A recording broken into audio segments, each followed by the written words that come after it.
I was born in Mississippi. I'm a writer, and that makes me a storyteller. I think genetically I have the predisposed for storytelling, and I think I do qualify for living the history. I was in my early 20s when I came to the medical center to work for Lee Clark. He hired me as a science writer at MD Anderson. That was 41 years ago, so don't do the math. But I can tell you a lot of these stories because I was writing the press releases on a number of buildings. Many of the students, when I'm talking about this, don't believe me, and I just say, well, there was free parking around all the hospitals when I arrived, and they get the idea. Dr. Clark told me two things.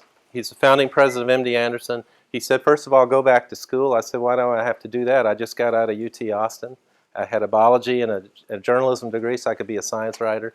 He said, well, you have to know what a p-value is. You can't tell the media what's significant if you don't know what a p-value is. And I said the very smart thing, what's a p-value? And he said the School of Public Health is right over there. He also told me to collect the stories. He said, you're going to meet a lot of interesting people. You stick around here, stick around my office, you're gonna meet all kinds of people, and I want you to collect their stories. A few years later, I was working with Dr. Cooley during his heart transplants of the early 80s. He did the same thing. He said, go talk to Leopold Meyer. He gave me a whole list of names. In your spare time, collect their stories. So I've been collecting these stories ever since. And one of the reasons is why collect stories? Why stories? Well, I've come to realize what they were after. You know, we experience a lot through a good story. So you can kind of grade me today if I'm doing these stories well. You will experience, almost like going to a good movie, you will have an experience related to each of the stories, and each one of them is unique. I'm going to be talking about some of the early founders of our medical center, and they're an emotional glue. You can relate. When I talk about George Herman or Monroe Anderson, you might be able to relate to them in a better way if I do a good job telling the story, and they provide meaning, and hopefully you'll share these stories. They're part of our history. Now here's a story, a longitudinal story. If you're a seagull flying over the medical center in 2571 and 2005, and you can see the free parking around all. That's about 2 years before I arrived. This is a 2005. I put this on purpose because you can see the original Herman very clearly, but of course today this would all be filled up with buildings. It seemed like just as I arrived they were saying we're not going to give parking anymore, and it started disappearing. No parking problems up here in the early Herman days. In fact, they had to requisition fencing because the coyotes were howling outside the open air rooms. But as a historian, just like Tom was saying, I want to get closer to the facts. I want to get closer to the people behind how all of this happened. And so when you get closer, you come down to street level, you start seeing all these names. Now these are the names I saw when I drove in that first day to work with Dr. Clark. I had no idea what these street names meant. I had no idea of the history behind them. Here's where you get the real stories, and I want to put a plug in for Phil Montgomery and our historical archives, TMC Library overseas. They're a wonderful resource. If you want to get close to these names, if you want to get close to their papers, that's where you go. For the McGovern book, I spent 3 years out there. For the Duke book, I've been talking with him all of the past year, just about every Friday having breakfast with him. And it is a sad day. In fact, when I look at this picture, the first thing I see is this story, Life Flight, and its heliport, and I think of Dr. Duke. So I hope you all have him in your thoughts today and his important contribution. Another reason for this slide is that you're all part of this living story too. You're contributing now, so don't just think a history of the medical center is about the past. We're making the history now as well. I think Anderson stole that from me. We're making history now. You're part of the future of this history. But I want to focus back in some of these early days, how we came to be. And if anything, out of this talk, you won't be like me in 1974 looking at those street signs wondering what do those names mean and how'd they come to be. So if you get behind the street signs, then you start seeing the faces of these individuals. And so I'm going to do some storytelling, and I'm going to tell you the stories of how this forest became the Texas Medical Center, and I'm some of the key players. Now you notice there are no women here. I have 3 daughters. That kind of bothers me. Back in the days of the 40s when the medical center was being developed, I think there were, I believe, only about 7% of women in American medical schools. Today it's almost 50-50, so we've come a long way. I have another set of stories to show you that behind a number of these individuals were very powerful women that made their stories complete. But let's start with George Herman. Uh, his father received a saber wound fighting with Napoleon. He was from Swiss. He was a Swiss. He was from Davos, Switzerland. George is very proud of that. George's father was a baker. After the saber wound, he decided maybe baking and confectionery work might be a little safer, so he went to Paris. Came over to Houston in 1836. That's just as the Allen brothers were buying the 6,000 acres. They had tried to buy Harrisburg, where our Brays Bayou hits Buffalo Bayou, but John R. Harris wouldn't have any part of selling it, so they came up to the White Oak and bought that 6,000 acres. George's dad, for some reason, said, "You're not ready to get a city going," so he went off to Veracruz, came back 2 years later and started his family. He built a home where our city hall is, Tranquility Park. George's dad taught him that if you are going to be a baker, be the best baker you can be, and buy the land underneath your bakery. George didn't like going to school too much. He liked hanging around the stables, the horses. He would go off in the Civil War in the 1860s. He was born in 1843. In the 1860s, he came back. His father and mother died. Shortly thereafter, his siblings died. And I should mention that there had been another George in the family. The first George son was born, had died in a hunting accident. So we have to wonder, the second son was named, when they had another son, they named him George. What would have happened if the first George had lived? Because this George not only inherited the property his father had, he hooked up with his friends, the Settegas. We still have Settegas Funeral Home in town. And leased and bought land, leased land, lumber mills, whatever it took. And then and he said he couldn't afford a wife. They were too expensive. 1905, he had bought some land. He actually won it in a poker game up in North Houston. He tried to trade it for a mule. Nobody wanted to do that. And that turned out to be the early Humble oil field. He's making $50,000 a week. He's a bachelor.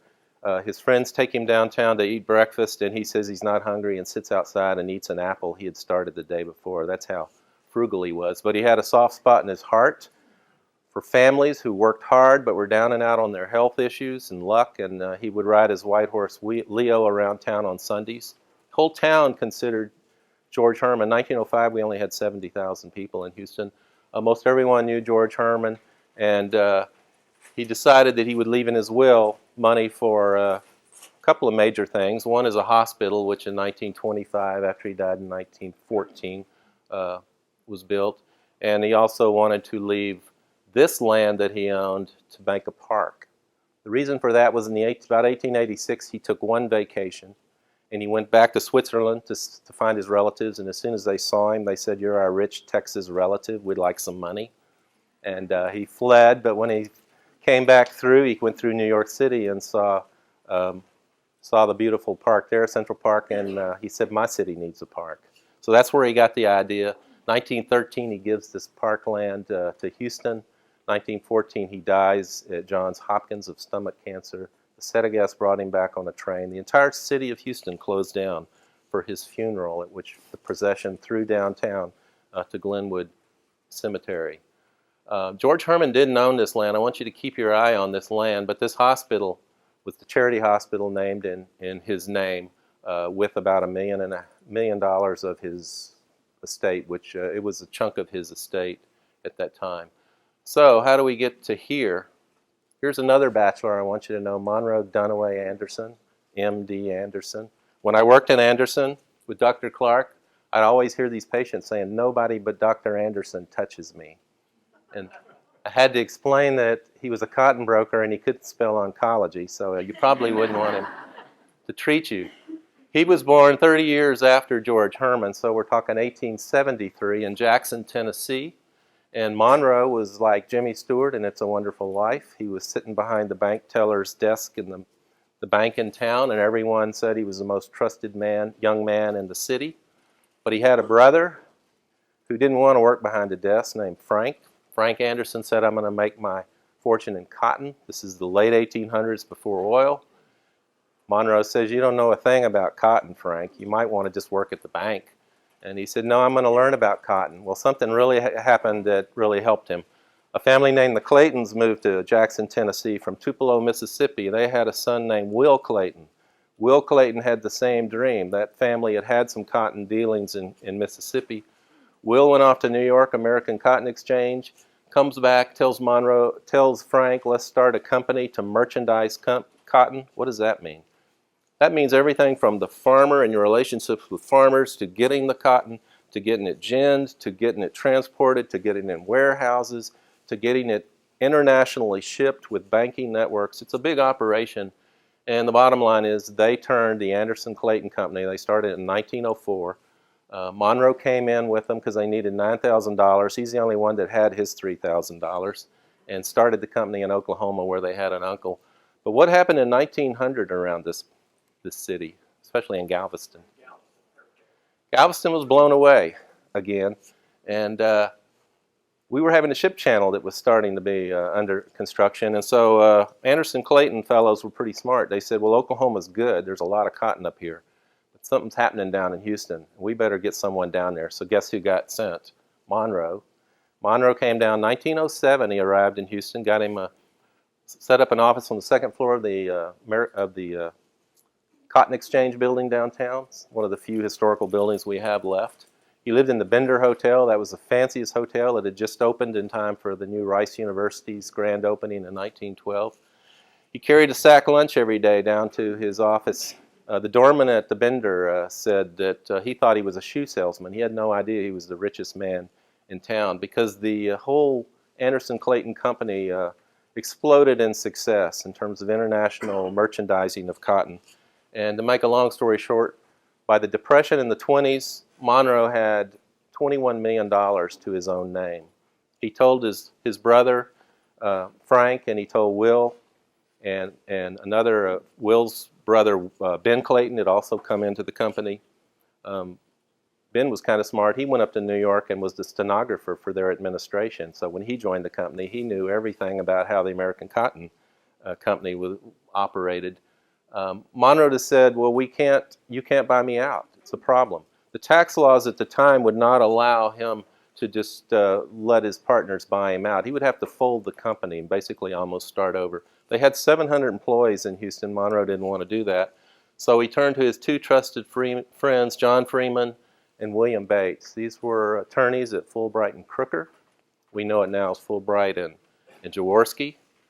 They were very successful attorneys at Fulbright and Crooker because a few years later it became Fulbright, Crooker, Bates, and Freeman.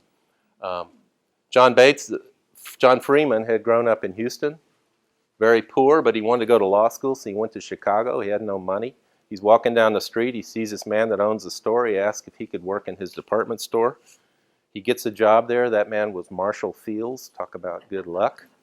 John Freeman got his law degree in Chicago, came back to Houston, teamed up with his friend William Bates, who he had known, and the two of them managed Anderson Clayton Company business, and they said, well, start a foundation with your money, Monroe. So they did. They rolled the money in, $21 million eventually. Monroe said, I want to do something for health. I want to do something for cities. William Bates said he got all kinds of letters from the citizens. Some wanted a circus. There were all kinds of ideas of how to use the money. But Monroe had insisted that maybe we do something for health care. I think George Herman probably influenced him. I would love to find as a historian the overlap. Herman dies in 1914, but he came in 1907. There's 7 years of overlap. I would love to be able to find something where Herman and he ever met and discussed things. But anyway, they came up with the idea, let's follow up on his plan, because he dies in 1939 and leaves them to figure out what to do with $21 million. They were loyal to Monroe Anderson. They spent all of their time trying to figure out what to do and how to do it, and they came up with this idea. He dies in 1939, so this is right before World War II. They put their eyes on this forest here. Who owns that forest? Well, you would think maybe Herman Estate owned it. They did own the land across the street here where Rice is, but Colonel James Baker was able to buy most of that for Rice University. This had been bought by Will Hogg. Anybody know Will Hogg? I'm a Hog, Bayou Bend. Will Hogg's dad, Stephen Hogg, had been the first native-born governor in the state of Texas. Will had purchased this land with the idea, a failed idea, that he could get the University of Texas Galveston, UTMB, to come up and be across the street from Rice University. Once again, UTMB said, no, we're not interested in moving up. So he got mad and he sold the land back to the city at his own cost. And the city told them, well, if you want to buy this land, the citizens have to vote. It has to be a referendum. Well, they were pretty smart. They thought, well, if we're going to get the citizens to vote, and this vote took place in 1943, full-page ad in the Houston Post, December 12th, I believe. If the citizens are going to vote, well, let's go line up something. Well, things just kind of fell in place. In 1941, Representative Cato, Weatherford, Texas, has a family member die of cancer. What does he say? I'm starting a bill that's going to create a cancer hospital for the state of Texas. I think the University of Texas could run it, the system. Maybe in Dallas, I don't know. And of course they hot-footed it to Austin and said, well, we're going to have land and we have money if you'll move that cancer hospital to Houston and name it in memory of M.D. Anderson. And then they said, well, let's get a medical school. So they went down to the island, try to get UTMB. What do you think the answer was there? No, we don't want to move up there. So where do we go? Well, they went to Dallas because Dallas had a Baylor Medical School. The dean was Walter Morson. Morson was a dean because the faculty had just thrown out the other dean. They didn't like working with him. And Morson they trusted. He had been on the faculty. And Morson had just signed an agreement with this new group called the Southwest Foundation to stay and get some land in Dallas and rebuild his medical school. Well, Bates and Freeman hot-footed up there and they said, well, you ought to read your contract. Lawyers are very good at this. And he said, well, what's wrong with the contract? And it says, well, the Southwest Foundation, the way it's written, will have controlling votes over your medical school. They will basically run your medical school. If you come to Houston, we'll give you land and money. Remember, they don't have this forest yet. And we won't tell you how to run your medical school. Well, Morson, they redid the contracts. Morson, it was mitosis. Half of his faculty came with him, 1941, and half stayed and became the nucleus for UT Southwest. Morson had to figure out, okay, well, with a medical school and with M.D. Anderson lined up, they could then run their ad in 1943, December 12th, vote for the Texas Medical Center. We have land. With this land, we have a cancer center. We have a medical school. The citizens voted yes. They were able to purchase the land. I think it was about $2,500 an acre, 134 acres. Although someone from Fulbright and Jaworski sent me the original document. See, like Dr. Cole, let's see the original document. It was actually 136 point something acres, but let's just stick with 134. And M.D. Anderson would go in the forest here. They were given land in 500,000, and Baylor would break the forest here. Morson had to find temporary place while his building was getting designed and built. Found the old Sears and Roebuck warehouse at Waugh Allen Parkway. It used to be down there, but I'm told now they're building condos on that site. Clark would find temporary, but not Clark. First there was a temporary director. So let me just tell you his story real quick. The story of Bertner is that he went to UTMB as a student, graduated in 1911, but it's not that simple. He lived in far west Texas, and when he came home on winter break from his first year of medical school at UTMB, his dad received a telegram from the dean that Billy, as they call him, had failed 4 of his 6 courses. The dean suggested he resign from medical school and find another line of work. So this man, who would become one of the most respected physicians in Houston and Texas, came very close to not being a physician at all, but he did what he had to do. He got on that train and went back to Galveston, talked to the dean, talked to the faculty, graduated in 1911, came up to Houston. He was one of the most respected physicians in our area in Houston. But before he got to Houston, something very lucky happened to him. He was doing a residency.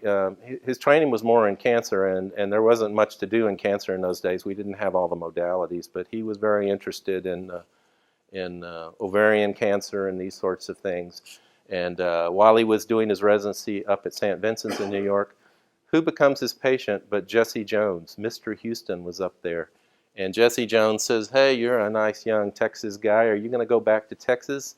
He said, well, I'm thinking about it. And Jones says, well, I'm building this little hotel called the Rice Hotel. And if you want to live in the Rice Hotel for free for the rest of your life, you can be the house physician. Bertner thought that might be a good idea. He never had kids. He brought his wife and lived in the Rice Hotel the rest of his life. Guess who hangs out or lives in the Rice Hotel? All these mover and shakers. That's where they all met. So they've got to figure out how to build a medical city. They've got a cancer hospital and a medical school lined up. But now they've got William Bertner right there in the center to be the medical mind to guide them in terms of how to build this medical center, this city, and the kinds of things they should be thinking about. So naturally they turned to him to be the interim director of this new cancer hospital while they searched for the permanent director, Dr. R. Lee Clark from Hereford, Texas. And he was in Jackson, Mississippi when they found him. Bertner dedicated the original, the temporary MD Anderson Hospital on the grounds of Captain James Baker's estate, the Oaks, which is down on Baldwin. It's no longer there. When Captain Baker, that's Jim Baker's grandfather, passed away, and Captain Baker, for everyone from Rice, is who saved the William Marsh Rice will and made Rice happen and hired Odell Lovett. He was able to dedicate the new temporary MD Anderson at that 6-acre estate. And when Clark arrived in 1946, he immediately said, well, the greenhouse, there was a basement in the greenhouse. I don't know how that can be, but he said, we can start working on radiotherapy. We can get cobalt-60. We can hire a guy named Gilbert Fletcher. So Clark was already thinking about modalities because he was a surgeon, but he knew radiotherapy. These things had to happen. Clark was from Hereford, Texas, as I mentioned, and I don't have time to tell all the stories of how he picked the pink Georgia Ottawa marble. But I do write a blog of all these stories. So if you write this address down, you can go find different pieces on these individuals. Lee Clark then would do surgery during the day out at the Oaks. He used to tell me, and then I'd go up in the attic and fix a water pipe. And then I would go to my office where we were designing the new cancer hospital. And then I would go out at night to talk to community groups about the new MD Anderson Hospital and Tumor Institute, as it was called back then. Actually, there was an original name of MD Anderson Hospital for Research, and then Tumor Institute, and now MD Anderson Cancer Center. Clark would be president for 32 years and guide MD Anderson to move into the medical center in 1955. And Baylor cut the forest and opened a little earlier than a few years earlier than that. Morsson did something else as the new dean as the dean of Baylor here in Houston. He said, I'm going to go find me a surgery chair. So he went off to Tulane and he found this guy named Michael DeBakey. That's a pretty good recruit. And then DeBakey in 1950 would bring Cooley to work with him. So the medical center became like a magnet once you got this going. The Methodists were downtown. Rosalie San Jacinto, 70 beds. They were getting ready to expand across the street. Mrs. Fondren owned that land. Walter Fondren had been very involved in the Methodist Hospital.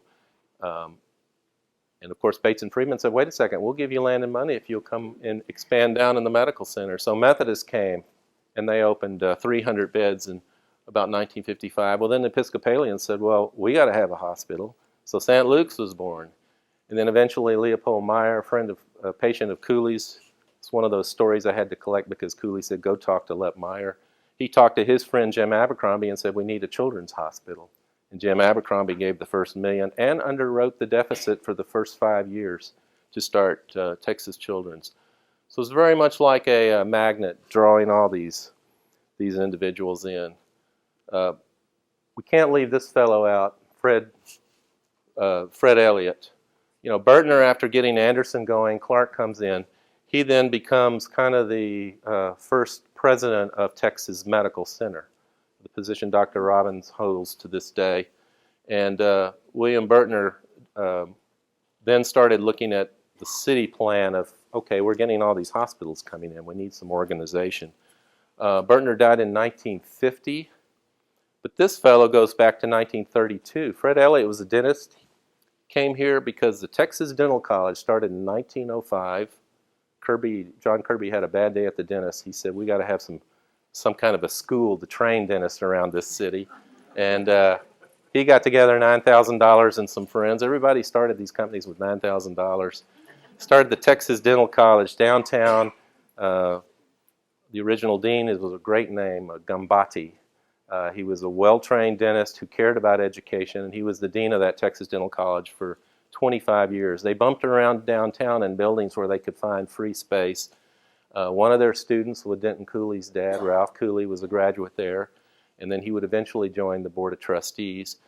But you know what was happening in 1905 and in 1910 with the Flexner Report was you could no longer be a proprietary medical school or dental school as they were a proprietary dental school.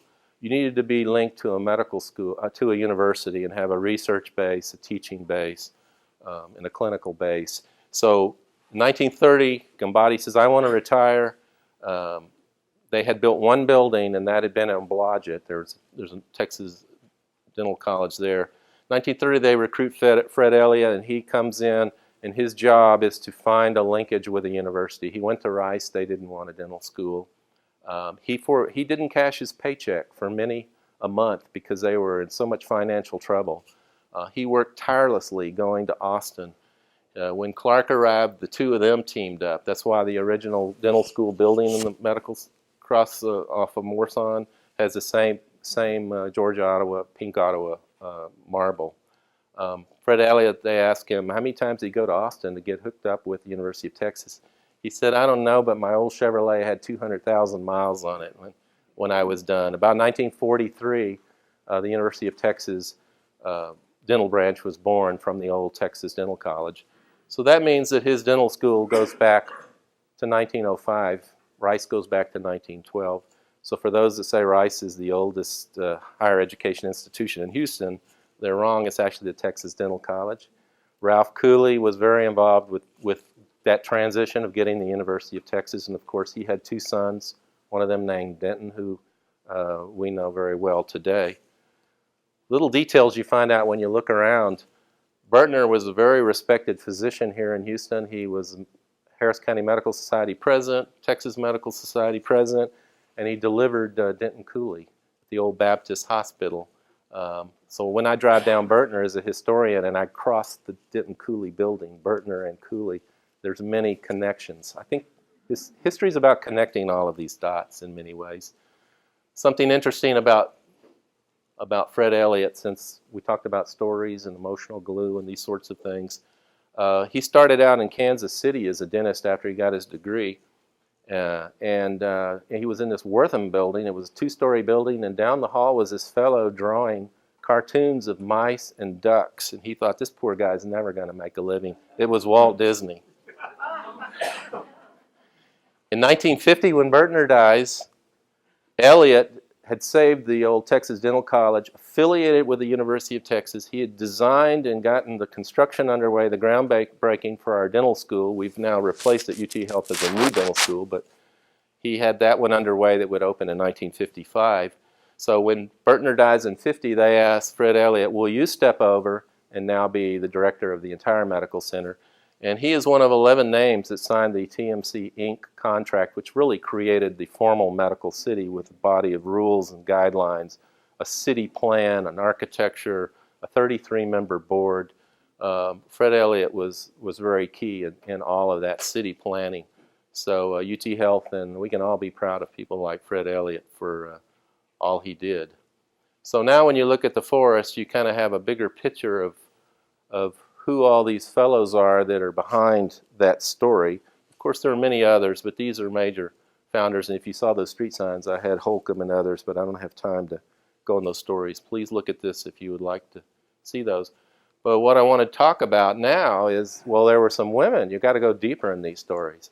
I talked about how smart and clever Clark was. He came here and he took over that Oaks and built the MD Anderson and opened the Pink Palace of Healing. Time magazine in 1955 had a cover of Hemingway, and inside was the Pink Palace of Healing, and that was a story of Clark's new cancer hospital. Pink because when he was a medical student in Virginia, he was hitchhiking back from the fields of North Texas. He'd born in Hereford. He'd been working with his roommate in the wheat fields. He ended up at Emory University sleeping on the grounds because they didn't have any money. And when they woke up the next morning, the sun hit this hospital and turned it this bright, glowing pink. And Clark turned to his roommate, Jack, and said, if I ever get to Bill Mohn Hospital, it's going to be pink. I want that glow. And that's why MD Anderson had that pink Ottawa, Georgia Ottawa. So, you know, Clark was great. I worked with him. I was always amazed at everything he could do. But then I came to meet Francis Goff. Now, when Clark first arrived in '46, what's the first thing you have to do if you're part of the University of Texas? You better go up to Austin and figure out how things work and get up there with the legislature. Well, he went up to meet the legislators, and every time he asked a question, they said, ask Francis. So then he went to the governor and asked a question, and he said, ask Francis. So finally Clark said, who is Francis? Well, it was Francis Goff. She had been the right hand of about 3 or 4 governors through the 40s and 50s. She knew everything about how everything worked. She had written most of the rules. So Clark did the smart thing. He met her and said, I want to recruit you and bring you to Houston. And she said the smart thing, Dr. Clark, I will be more use to you here in Austin. Come back in 5 years and we'll talk. 5 years later, he brought Francis Goff to Houston. Francis Goff ran MD Anderson. She picked out every chair for that new cancer hospital that opened in '55. When I first started in '74, the first thing I was told was, don't tape that flyer in the elevator. Francis Goff will find you. She will hunt you down. I'm terrified of taping anything in an elevator since those days. She was the right hand to Clark. And in her spare time, she gave up all of her vacation time. So in the summer, she could be the director of Girls State, more than 20 years. That's a program finding promising high school young ladies with honing leadership skills. And one of the, amongst many of the wonderful women that trained in Girls State, spent summers there, was Ann Richards, who graduated from Waco in 1950, the high school. And Ann Richards became governor as Clark left and Charles LeMaitre came in, and I worked with Dr. LeMaitre. So it was always funny to watch Dr. LeMaitre come into Francis's office, because in ways he was kind of upset because she represented the Clark years. You know, there's a very hard transition when you're the new president. But then he would look on the wall, and there's a picture of Ann Richards, the governor, and Francis, and it said, to Francis, I owe you everything, Ann Richards. So Dr. LeMaitre didn't say too much to Francis. She was wonderful as a historian to collect a lot of stories from. She had a hand in everything that happened at Anderson and all of the success of the early days. And Clark, when he walked into a legislature, the halls literally parted because he was very, very smart. He didn't go there to say, I need this much money for my cancer hospital. He said, here's what we want to do for your children and their children, and here's how much it's going to cost. And he was very, very successful. Now, I told you Fred Elliott's story, but what I didn't tell you is in his memoirs, he writes, if it hadn't have been for Edna Berath, I pronounced it Barath once, and I got corrected by a dentist who, I think he was about 90 years old, and he said he had been at the dental school with her, and he didn't like her at all because she had taught accounting one day, and he didn't like that course.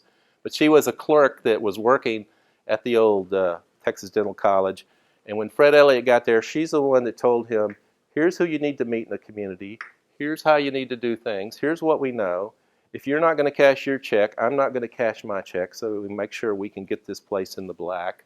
She was his right hand, and he wrote in his memoirs, without her, I would have probably resigned 3 or 4 times. Now, this is the man that becomes the successor to Bertner and the architect of the medical city, and he's basically saying, without her, I probably would have left Houston 2 or 3 times. We shouldn't forget people like that. When he broke the ground for his new dental school, he told her he wanted her up on the podium, and she said, Dr. Steinberger's going to like this, she said, I will not sit on the podium unless all of the other women who have helped me can sit on the podium with me. Well, obviously he didn't have enough chairs, but he said in his memoirs, he said, she was right. We shouldn't forget her. But this is a real hero, Josie Roberts. If you go over to Methodist, you can find a plaque dedicated to her. You know that old Methodist hospital, San Jacinto and Rosalie, 70 beds. The physician that owned that hospital, and he had his home right there, his name was Novotny. He had decided in '26 to sell his whole place to the Methodists for $35,000. It was valued at $86,000. with some conditions that they would expand. She was just a clerk that had been hired in about 26, but she worked her way up to being the main administrator of all of Methodist. And the difficult times of Methodist trying to decide, do we expand across the street or do we move in the medical center? She and Miss Fondren hooked up, and they were a real force at Methodist. And basically, Methodist came into this medical center in 1955 because of her leadership and her guidance. But it didn't just stop there. You know, I mentioned Morrison had recruited this fellow, Michael DeBakey. Baylor in those days, he came in 47, Herman was their teaching hospital. They would cross the old wooden bridge in front of the library that you don't see anymore, but that's where the box culvert, the Harris Gully, runs, and go over to Baylor. But he also had patients down at San Jacinto and Rosalie, that little 70-bed hospital. Well, Mrs. Roberts told all the staff, this young DeBakey's an up-and-comer. Give him anything he needs. And then he would go over to Herman, and they would say, DeBakey who? So guess what happens? Methodist becomes the teaching hospital of Baylor up until recent years. So in many ways, she helped shape Methodist. And now today I look around, our medical school's getting a woman dean, the first woman dean. So many women that are running departments, outstanding researchers. We've come a long way. And as I mentioned, I have 3 daughters, so this is all good news for me and for everyone. So here is these About Times are electronic. You can pull them up at that website. And I'm sorry I couldn't get into more detail, but I want to leave a little time for questions if there are any questions. Thank you.